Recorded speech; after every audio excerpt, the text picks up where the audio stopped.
আওয়ামী লীগের প্রভাবশালী নেতা শাহজাহান খানের গাড়ি আহাত পরিবহনের এই বাসটিকে কিন্তু সেনাবাহিনী আটক করেছিল, অর্থাৎ অতিরিক্ত ভাড়া আদায়ের জন্য সেনাবাহিনীর যে অভিযান সেটি কিন্তু সেই অভিযানের পরিপ্রেক্ষিতে গাড়িটিকে আটক করা হয়েছিল এবং পরবর্তীতে জানা যায় এটি শাহজাহান খানের গাড়ি এবং ইতিমধ্যে গাড়ির যে ফিটনেসের যে কাগজপত্র সেগুলো না থাকার কারণে এই গাড়িটিকে ডাম্পিংয়ে পাঠানো হচ্ছে।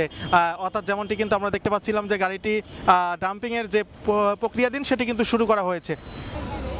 অবশেষে গাড়িটিকে ডাম্পিংয়ের জন্য প্রেরণ করা হচ্ছে, অর্থাৎ গাড়ির কোনো কাগজপাতি ফিটনেস থেকে শুরু করে কোনো কাগজপাতি না থাকায় এই গাড়িটিকে কিন্তু ডাম্পিংয়ে পাঠানো হচ্ছে। আপনাদেরকে আমরা দেখাচ্ছিলাম এখানের একটি গাড়ি। আপনি কি আমি জানি না, আমরা যতটুকু আপনার যে ডকুমেন্টটা দেখলাম এটা ইসলামী ব্যাংকের নামে গাড়ি, মানে শাহজাহান খানের গাড়ি বা এরকম কোনো কিছু এখন না আমি জানতে পারি নাই, আমাদের জানার কোনো সুযোগও নেই।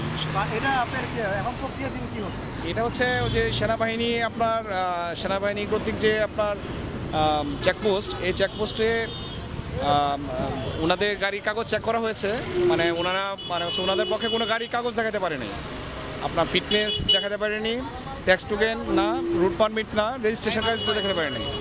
ইনফ্যাক্ট ড্রাইভার সাহেবের লাইসেন্সও নেই।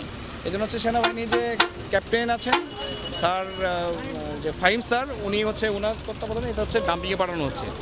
আর আমরা বাংলাদেশ পুলিশ আমরা সেনাবাহিনীকে হেল্প করছি। এই গাড়িটা একটা পুলিশ এবং সেনাবাহিনী যৌথ একটা চেকপোস্ট ছিল। তো সেনাবাহিনীর এখানে একজন ঊর্ধ্বতন কর্তৃপক্ষ আছেন, ক্যাপ্টেন ফাহিম স্যার আছেন। তো উনি গাড়ির কাগজ চেক করেছেন। গাড়ির কাগজে চেক করার পরে যা উনি দেখতে পাচ্ছেন যে ওই গাড়ির যে আপনার যে মৌলিক যে কাগজগুলো, ফিটনেস, ট্যাক্স টোকেন, তারপর আপনার রেজিস্ট্রেশন, এগুলো নেই। তো ইনফ্যাক্ট ড্রাইভার সাহেবের লাইসেন্সটাও নেই। তো আমরা ফাহিম স্যারের নির্দেশক্রমে এই গাড়িটা আমরা ডাম্পিংয়ে প্রেরণ করছি, যেহেতু কোনো পেপারস উনি দেখাতে পারেন নাই। উনি যদি পরবর্তীতে যদি পেপারস দেখাতে পারেন, উনি আইনি প্রক্রিয়া সমাধান করে গাড়িটা নিয়ে যাবেন।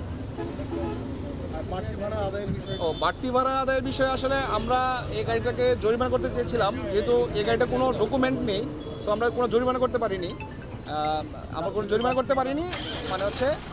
যেহেতু কোনো ডকুমেন্ট দেখাতে পারে না, আমরা এই গাড়িটা ডাম্পিংয়ে প্রেরণ করছি।